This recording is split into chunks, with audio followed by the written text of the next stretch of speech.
Welcome back inside the Now Morning Show. This morning we are celebrating World Press Freedom Day. A press for the planet, journalism in the face of environmental crisis. That's the theme for this year's celebration. And this morning I have with me Ira Mathur, trustee of the Media Association of T&T. Matt, good morning to you. Good morning. Thank you for having me here. Not a problem at all. I mean, do we say Happy World Freedom of the Press Day? Well, it depends on how you look at it because I think, yes, today is a day that we celebrate an independent press, but we also commemorate the people that we've lost this past year. And, you know, we've had the most deaths this past year since 2015, mostly because of the war in Gaza. You know, they've started creating zones of silence there because, of course, if they've killed 10 Israeli forces have supposedly killed 10% of journalists in Gaza. So that's over 100 journalists have died in the line of duty.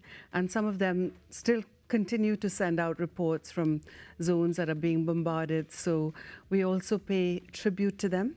And we reaffirm our commitment towards upholding a free press because, of course, you know, it's the fourth estate and it's a pillar of democracy and we hold all the institutions to account. So, yes, we celebrate it and we commemorate our colleagues.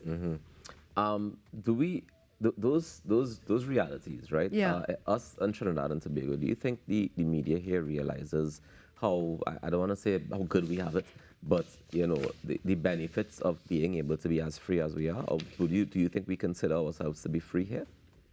I think, you know, the good thing is that media people are very cynical alongside all of Trinidad. So we always feel that we are not as free as we should be, which is really great because we have fought for our freedom for the last 37 years before when, you know, Matt was started up in a little space at the Express by people like Andy Johnson and Wesley Gibbings. But you'd be very happy to know that Trinidad and Tobago is actually one of the highest ranking countries in terms of freedom of press, according to Reporters Without Borders. So we rank at about number 30, and that's the highest in the Caribbean out of 181 countries. And they have various criteria that are fulfilled, including the safety of journalists, the independence of journalists, and obviously, you know, the independence of the press. Right. Now, you told me you had something that you wanted to read to just put it all into context this morning. Well, you know, I just, Matt sent out a press release yesterday and for the Media Association. Of course, I told you that I was going to read it out, but I won't bore you too much.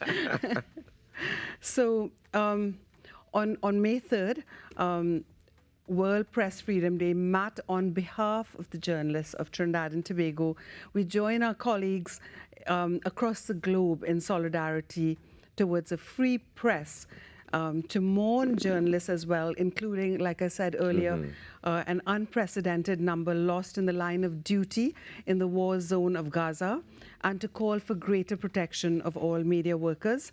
And when the Media Association was formed 37 years ago, as I said earlier, you know, its bedrock was to defend press freedom and the fourth estate. Can you? All right. So I get what you're saying about it. So tell me, tell me some of the work that Matt does currently, because we understand it 37 years ago the reason it was formed. Yes. But in terms of now, currently in 2024, where does Matt stand? Where does Matt sit? Well, I think, you know, the thing about Matt is that people only notice it when things go wrong. Of course. Right? So so let's start with what Matt did during the pandemic. Basically, what we did was that we brought together an unprecedented number of journalists together on social media. We have a WhatsApp group where we brought everybody together, and we campaigned very hard on behalf of journalists to ensure that our freedom of independence was maintained, and also our access, right? Because during the pandemic, a lot of governments used that as an excuse to push back against press freedom. So we were told, for instance, you know, you cannot enter Parliament. Photographers were told we will have our own government photographer.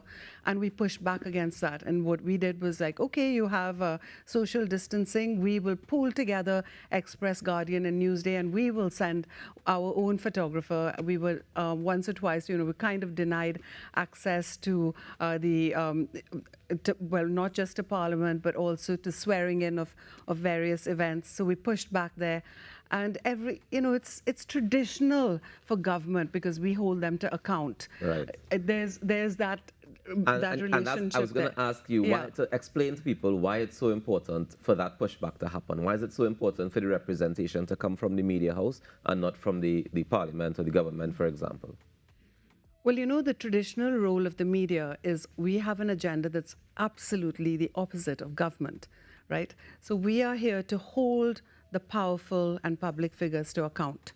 We're holding them to account, and we're asking for transparency, and we're saying, tell us the truth. Mm-hmm. And the government's role is to make themselves look good at every juncture, but we don't do this in a vacuum. We hold government to account on behalf of the people. Mm-hmm.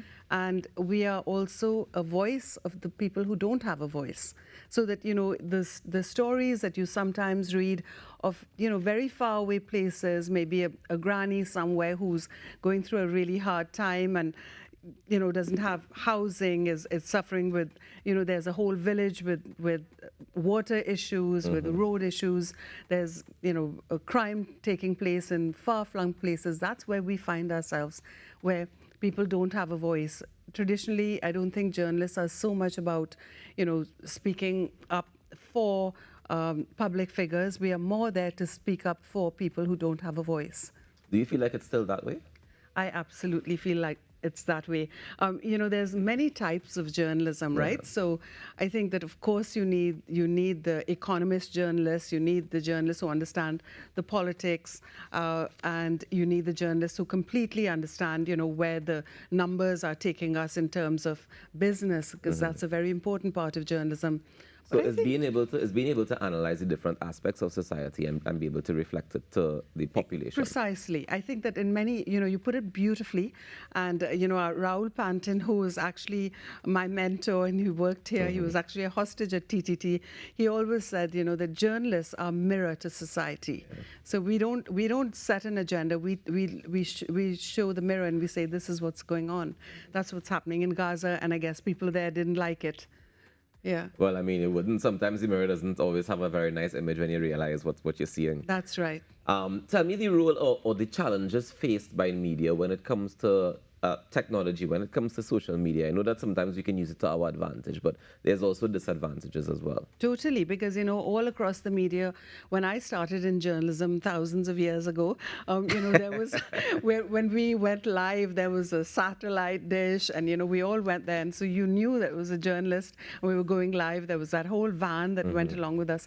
These days, anybody can go do a Facebook Live, right? Mm-hmm. So what we've got is a lot of citizen journalists, and we saw that especially during the pandemic, because you saw a lot of fake news coming out. And I think the reason that at one point we were worried, will journalism stand up to this? Yeah. But of course it has, because journalists come with a certain set of standards. We fact check.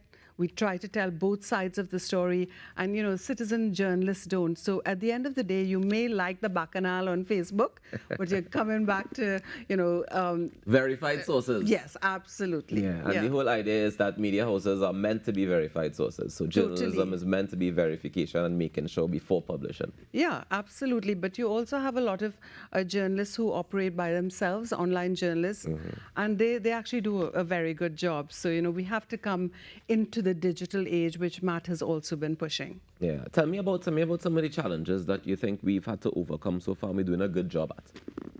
I think some of the main challenges that we've had to overcome is access and transparency. So that, there's with government, it's like, do you get access to the ministers? And there has been some pushback there. We are getting more because they are now available on WhatsApp.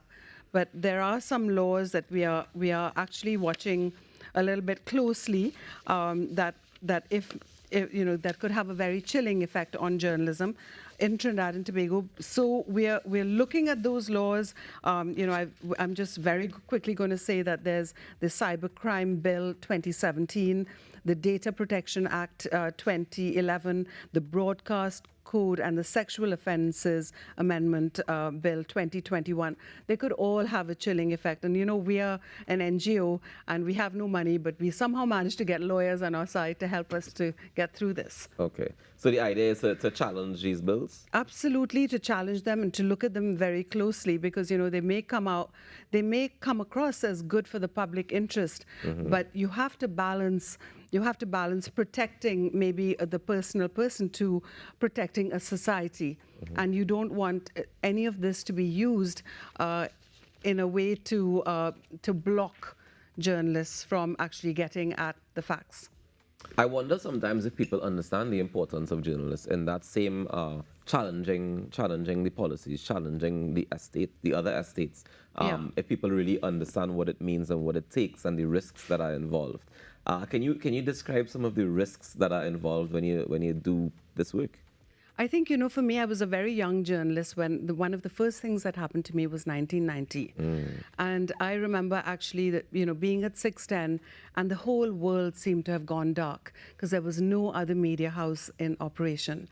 And it's only when if you can imagine waking up in the morning and having no news from anywhere and your democracy under threat, then you actually realize, Dennis McCormick did such a great job at kind of holding the insurgents at bay and making sure that we were on the air all the time. So a group of us stayed in 610 for 4 days. We were on the floor eating stale pizza. We were kind of coming in on our stomachs into the station, bullets over our heads, coming down the road saying, don't shoot, and I think that while most people were running to get away from it, journalists were fighting to run into town to cover the news. So I think that's a prime example of how we defended democracy.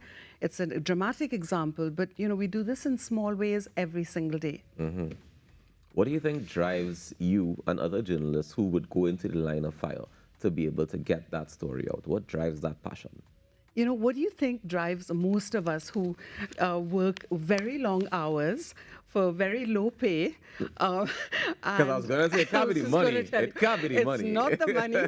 It's long hours, it's low pay. And actually, a lot of journalists do suffer from mental and physical health problems because look at the hours that we work. You know what it is? Journalism is still a vocation. Once it gets into your blood, I think I was such a young journalist and my mother was like, wait, you're going in there and they're shooting? Yeah. I was like, of course, because when it gets into your blood, you know that it's your duty. You're just as much a soldier as the soldiers. You're just as much. We were working with the army. We were working with the police. So you are there. You feel very much part of defending your country and very much part of democracy and giving the voiceless a voice. So I think that's what drives us. Thank you so much for joining us this morning and coming to celebrate World Freedom of the Press Day. And I know that you're also an author. Let me say congratulations for last year's victory at the OCM Booker's Prize for Nonfiction. Congratulations. Thank you. I hope that you can come back so we can chat a little bit about you in that capacity. I would love to do that. Thank you so much for having me. Not a problem at all. Do enjoy the rest of your day, and I hope that you celebrate in fine style. Absolutely. Thank you so much, and I wish you the same. Thank you very much. Ladies and gentlemen, we take a quick break and we come back with more here on the Now Morning Show. We're celebrating World Freedom of the Press Day.